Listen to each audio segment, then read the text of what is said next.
Hello guys, this is Amitesh Dubey and I'm welcoming you all in our channel Only Civil Service. So guys, आज का जो topic है वो है national education policy के बारे में, है ना।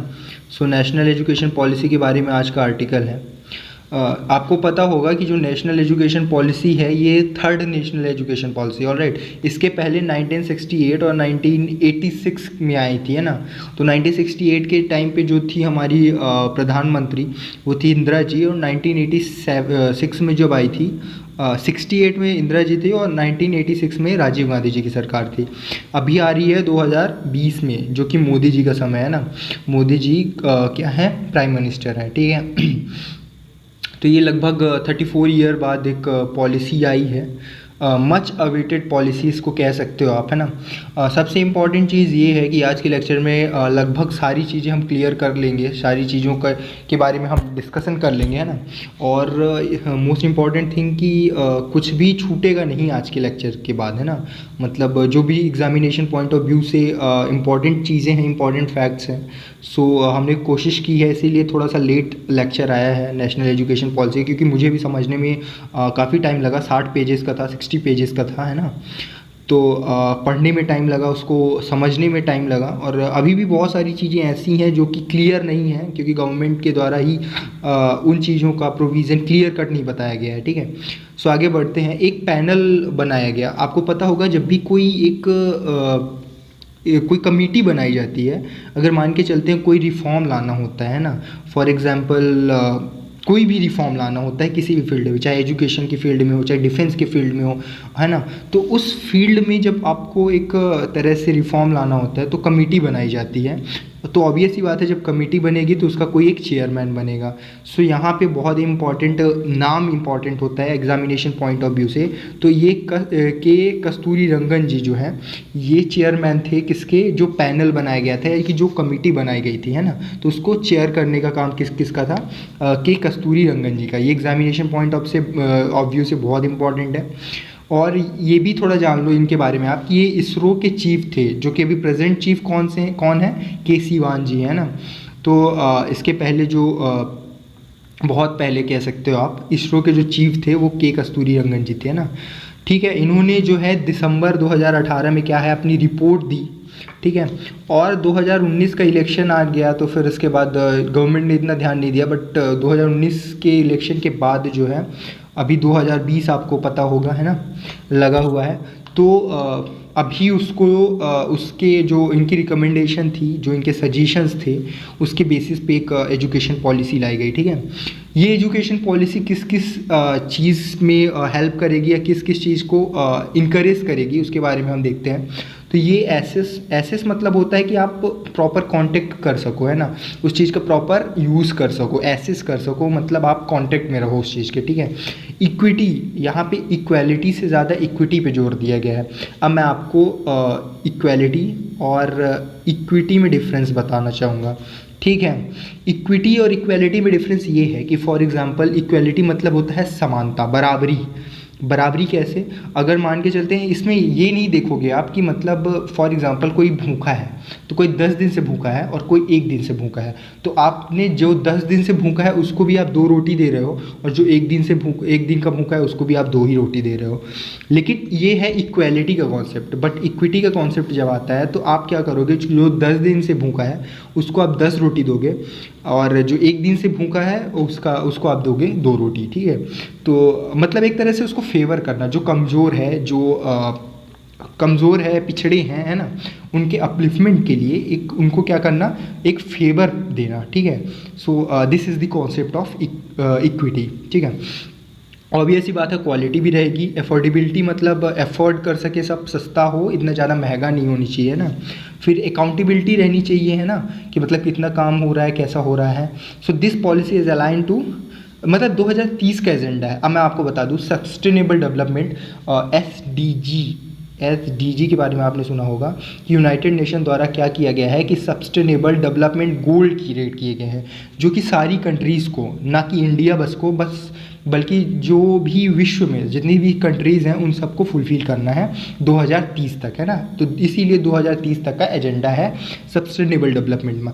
तो सस्टेनेबल डेवलपमेंट में और भी पॉइंट्स हैं, for example access of clean drinking water, education और एनर्जी, हाउसिंग, ये सब बहुत सारे जो कॉन्सेप्ट्स हैं वो दिए गए हैं एसडीजी गोल्स में। ऑलराइट, आगे बढ़ते हैं हम। तो आगे बढ़ेंगे तो यहाँ पे आप देख सकते हो कि जो है renaming the ministry of human resource development to the ministry of education. तो यार देखो, जो एजुकेशन मिनिस्ट्री थी, ह्यूमन रिसोर्स डेवलपमेंट, मानव संसाधन विकास मंत्रालय जो था, उसको अब एजुकेशन मिनिस्ट्री कर दी गई है, मिनिस्ट्री ऑफ एजुकेशन कर दी गई है। ये क्लियर हो गया है ना। फिर बोला जा रहा है universalization of education from pre school, मतलब प्री स्कूल कह सकते हो स्कूल के पहले का टाइम है ना। तो प्री स्कूल से लेके सेकेंडरी एजुकेशन तक 100% ग्रॉस इनरोलमेंट रेशियो, मतलब GER की यहाँ पे बात की गई है ना, ग्रॉस इनरोलमेंट रेशियो। GER क्या होता है? फॉर एग्जाम्पल मैं बता रहा हूँ, फॉर एग्जाम्पल इंडिया में 100 बच्चे पैदा होते हैं, ठीक है, और 100 बच्चों की स्कूलिंग के लिए कहा जाता है। तो 100 बच्चे पैदा हुए इंडिया में, तो इन 100 के 100 बच्चों को प्री स्कूल से लेके, यहाँ पे लिखा हुआ है प्री स्कूल से लेके सेकेंडरी एजुकेशन तक कंपल्शन है, मतलब 100% हम एटलीस्ट जो है सेकेंडरी एजुकेशन तक उनको करवाएंगे ही करवाएंगे। सो जब 100% आएगा तो ये भी टारगेट रखा गया है 2030 तक। और मैं बता दूं कि यूनिवर्सिटी के लिए, हायर एजुकेशन के लिए जो मैं बता रहा हूँ, तो हायर एजुकेशन के लिए 2035 का टारगेट रखा गया है, ठीक है। जबकि इसके लिए कितना रखा गया है? इसके लिए रखा गया है आपका 2030, लेकिन यूनिवर्सिटी के लिए 2035 रखा गया है। और यहाँ पे 100% GER का जो है प्रोविज़न है, बट यूनिवर्सिटीज़ में 50% है, ठीक है। आगे अभी डिस्कस करेंगे हम, आगे बढ़ते हैं हम। यार डिजिटल एजुकेशन को बहुत ही ज़्यादा जोर दिया गया है नेशनल एजुकेशन पॉलिसी में। इसका मतलब क्या होता है डिजिटल एजुकेशन का? मैं बता दूं, डिजिटल एजुकेशन आपको पता होगा 21st सेंचुरी में जो सबसे ज़्यादा किसी चीज़ की ज़रूरत है और जो सबसे ज़्यादा इफ़ेक्टिव भी है ना, एक तरह से आप कह सकते हो, वो डिजिटल एजुकेशन है ना। तो इसके लिए एक बॉडी बना दी गई है जिसका नाम है the national education technology forum. तो ये एक बॉडी है जो कि क्या काम करेगी, जो कि एक चैनल का काम करेगी with different universities to exchange the ideas, है ना, टू एक्सचेंज द रिसर्च। मतलब बहुत सारे डेटास को कलेक्ट किया जाएगा और डिफरेंट काइंड्स ऑफ यूनिवर्सिटीज़ के साथ शेयर किया जाएगा। तो इससे क्या रहेगा, डिजिटल एजुकेशन में और भी ज़्यादा क्या रहेगा, एक तरह से क्वालिटी और ज़्यादा इन्हेंस होगी, ठीक है। फिर आते हैं स्कूल एजुकेशन के बारे में। अब हमने देखा कि मतलब बहुत सारी चीज़ें हैं, बट अब हम सेपरेट डिस्कस करेंगे, है ना। तो स्कूल पहले डिस्कस करेंगे हम, फिर इसके बाद हायर एजुकेशन डिस्कस करेंगे, तो ठीक है। तो स्कूल में हम डिस्कस करते हैं कि स्कूल स्टूडेंट्स के लिए क्या क्या चेंजेस आए हैं और न्यू एजुकेशन पॉलिसी में। So let's begin. So new curriculum framework is to be introduce including the pre school. तो जो प्री स्कूल है, स्कूल तो आपको पता होगा नर्सरी या फर्स्ट क्लास या LKG UKG जो भी है वहाँ से स्टार्ट करते हैं, बट एक्चुअल में जो प्री स्कूल पे भी जोर दिया गया है इस एजुकेशन पॉलिसी में, और आंगनवाड़ी पे भी जोर दिया गया है।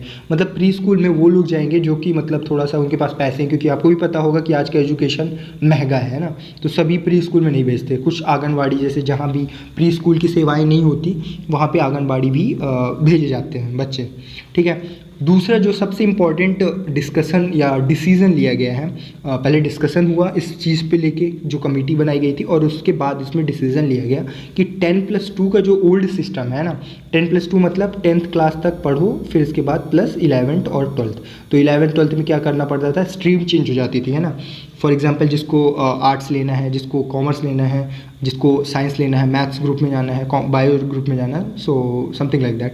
तो ये जो था 10+2 का सिस्टम था, ठीक है। This was the old system and it is replaced by a new system which has 5+3+3+4। So there are 4 fragmentation, है ना। तो ये 4 फ्रेगमेंट्स में रहेगा, 4 लेवल्स में रहेगा। तो अब मैं बताना चाहूँगा कि 5+3+3+4 मतलब क्या होता है। बहुत लोगों को ये डाउट है ना, तो इस डाउट को आज क्लियर करेंगे हम। देखो पहले मैं 5 का बता दूँ आपको, 5 ईयर्स मतलब क्या होता है। तो ये मान के चलते 5 ईयर है, ठीक है। तो 5 ईयर में 3 ईयर जो होगा स्टार्टिंग के, मतलब 3 साल से लेके और आपके 8 6 साल तक, ठीक है। 3 to 8 5 ईयर का लिखा हुआ है ना, तो इसमें से 3 से 6 साल के बच्चे जो हैं उनको क्या भेजा जाएगा, प्री स्कूल में भेजा जाएगा, ये आंगनवाड़ी में भेजा जाएगा, ठीक है। जब वो बंदा एटलीस्ट मतलब पूरी तरह से प्री स्कूल क्लियर कर लेगा तो उसको फर्स्ट और सेकेंड में भेजा जाएगा। तो मतलब 3 साल जो है प्री स्कूल और +1 + 2 मतलब फर्स्ट क्लास और सेकेंड क्लास, तो ये टोटल मिला के हो जाता है 5 साल, ठीक है। तो ये जो फर्स्ट क्लास है, ये फर्स्ट फ्रेगमेंट है या फर्स्ट लेवल है, तो ये जो 5 साल का, तो उसमें इस तरह होगा कि पहले जो 3 साल हैं उसमें क्या होगा, प्री स्कूलिंग होगी, और लास्ट के जो 2 साल हैं उसमें फर्स्ट क्लास और सेकेंड क्लास होगा, ठीक है। ये ख़त्म हो जाता है 5 + 3 5 ख़त्म हो गया, ठीक है। अब हम 3 के बारे में, नेक्स्ट 3 के बारे में डिस्कस करते हैं, ठीक है। सो नेक्स्ट 3 के बारे में डिस्कस करेंगे। तो हमने फर्स्ट क्लास और सेकेंड क्लास डील कर लिया है ना। अब जो थर्ड वाला है ये थर्ड ईयर, सेकेंड वाला थर्ड, तो इसमें क्या रहेगा कि फर्स्ट सेकंड हमने डील कर लिया, 3rd to 5th तक ये 5 साल है ना। तीसरी पढ़ेगा, चौथी पढ़ेगा और 5वीं पढ़ेगा, ठीक है। फिर ये जो 3 साल है इसमें कहाँ से कहाँ तक है, ये है 6th to 8th मतलब 6th 7th और 8th, और लास्ट का जो 4 साल है ना तो इसमें क्या होगा आपका 9th 10th और 11th और 12th। तो इस तरह से बना हुआ है 5 + 3 + 3 + 4। तो होप कि आपको क्लियर हो गया होगा, है ना।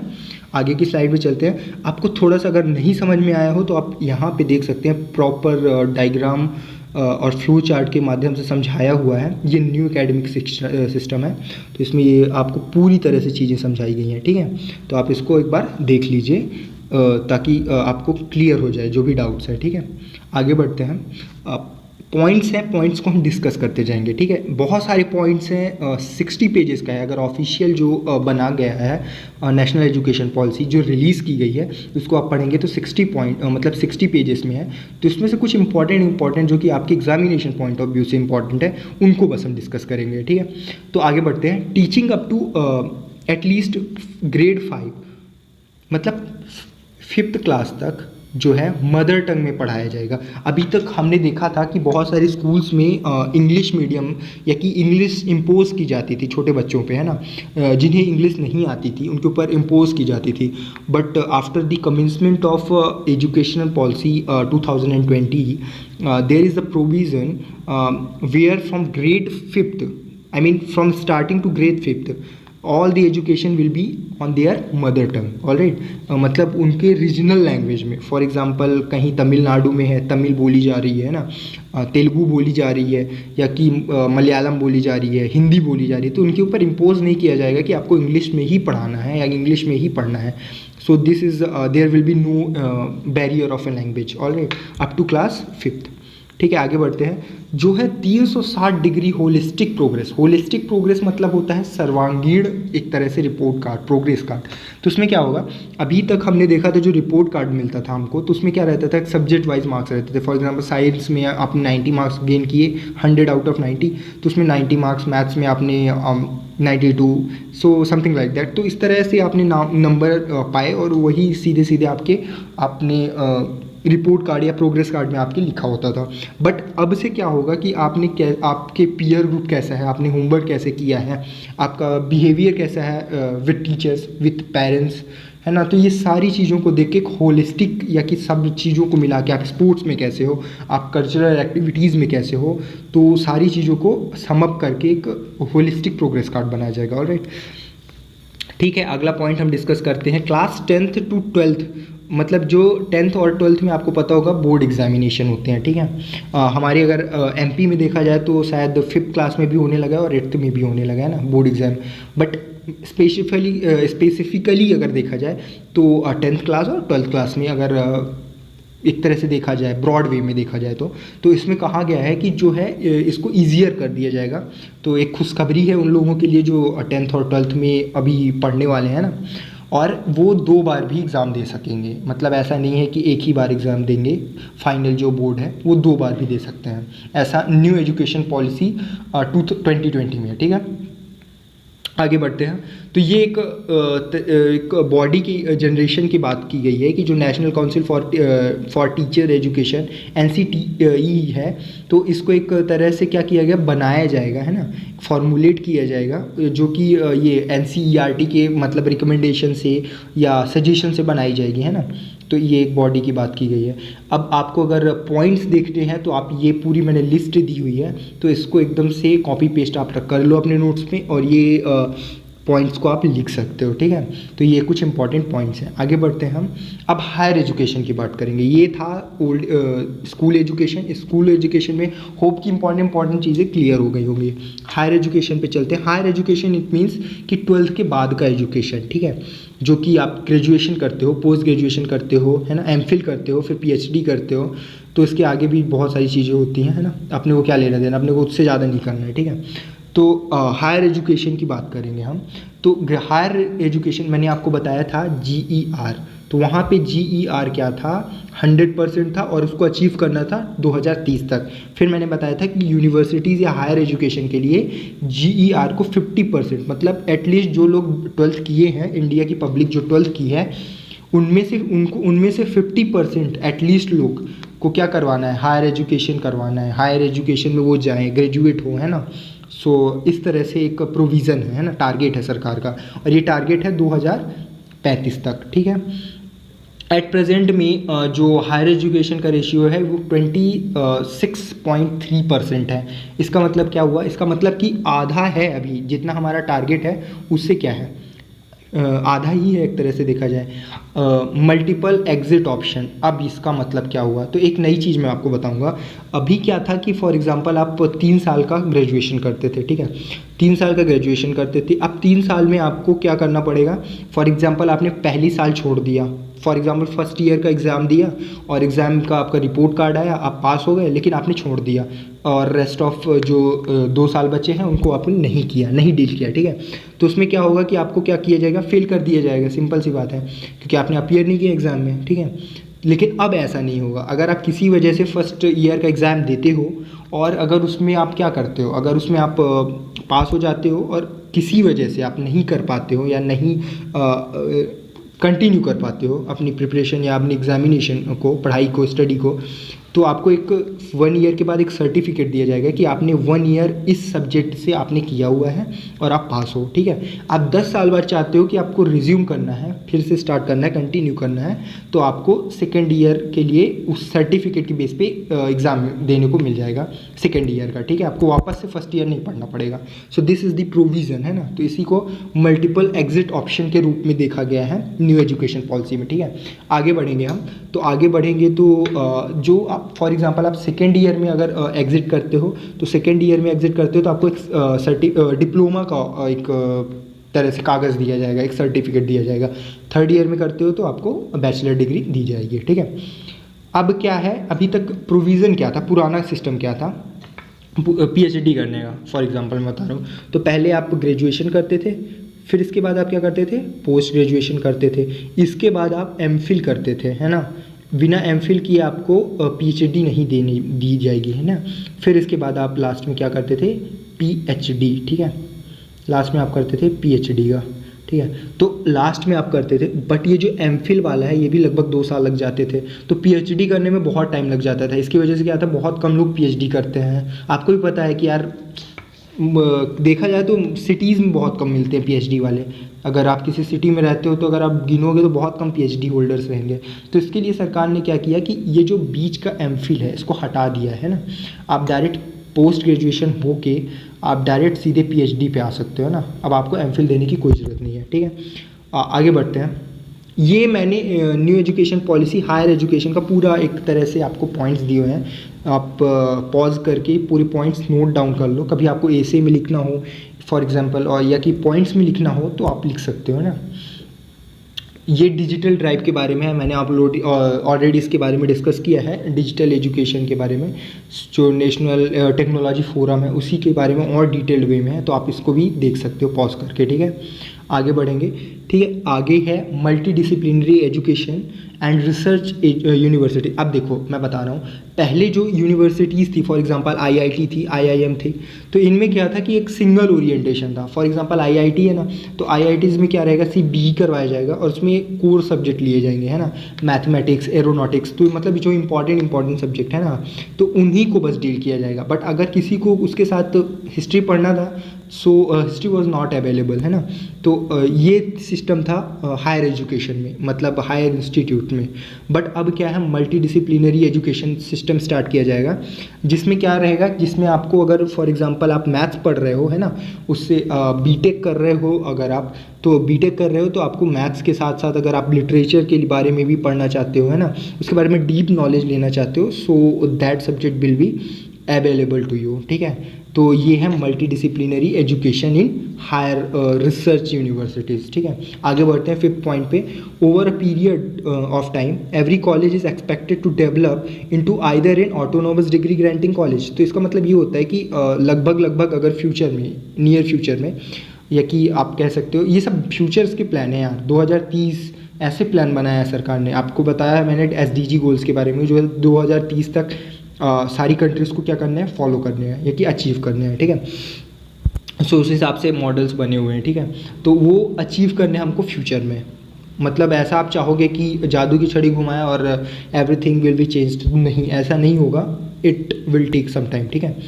आगे बढ़ते हैं। करेंटली जो अभी इंडिया में जो एजुकेशन में इंडिया खर्च कितना करती है आपको पता है? जो इंडिया का टोटल जीडीपी होता है, अब आपको जीडीपी के बारे में मैं बता दूं। फॉर एग्जांपल ये इंडिया है, तो इंडिया के अंदर चाहे फॉरेन कंट्री की कोई कंपनी हो या कोई भी कंपनी हो, या कि कोई भी प्राइवेट या सरकारी जो भी कंपनीज़ हैं, बिजनेसमैन है, जो भी होता है, जो भी प्रोडक्शन होगा, फॉर एग्जांपल 100 रुपये, ठीक है, इंडिया से कमाए गए, इस इंडिया की धरती से, तो ये इंडिया के 100 रुपये, ये जो है ना, तो ये क्या है, जीडीपी है इंडिया का। तो टोटल 100 रुपये का 4.6%, मतलब 4.6 रुपीज़ किस में जाएगा, एजुकेशन में अभी तक जाता था। बट अब क्या होगा, ये जीडीपी 6% तक मतलब बढ़ाया गया है, तो है ना, तो ये भी एक अच्छी चीज़ है ना। चलिए आगे बढ़ते हैं। ये सेम पॉइंट्स हैं, फिर से रिपीट किए गए हैं, आप फिर से देख लीजिए आप, मैंने और भी तरीके से पॉइंट्स को बनाया गया है, ठीक है, बनाया है। चलिए आगे बढ़ते हैं। ये कुछ पॉइंट्स है higher education commission of India, इसको सेटअप करने की बात की गई है, एक सिंगल बॉडी सेटअप करने की बात की गई है। इसके बारे में मैं बता दूं, अभी तक बहुत सारी बॉडीज़ थी, डिफरेंट वेज में जा रहा था, कुछ समझ में नहीं आ रहा था, मतलब एक तरह से रेगुलेशन जो था, तो वो सेटअप करने के लिए प्रॉपर प्रोसीजर नहीं थे, है ना, मतलब बहुत सारा एक तरह से हौच पौच तरीके से कंडीशन आप देख सकते हो, ठीक है, मतलब पूरी तरह से रश था। लेकिन अब इसको क्या किया गया है, एक तरह से सेंट्रलाइज कर दिया गया है, सेंटर वे में higher education commission of India बना दिया गया है, जो कि पूरी बॉडी का एक सिंगल एक तरह से अम्ब्रेला टाइप की बॉडी होगी, जो कि पूरी तरह से सारी चीज़ों को रेगुलेट करेगी। इसके अंडर में 4 छोटी छोटी बॉडीज़ बना दी गई हैं फॉर डिफरेंट पर्पज।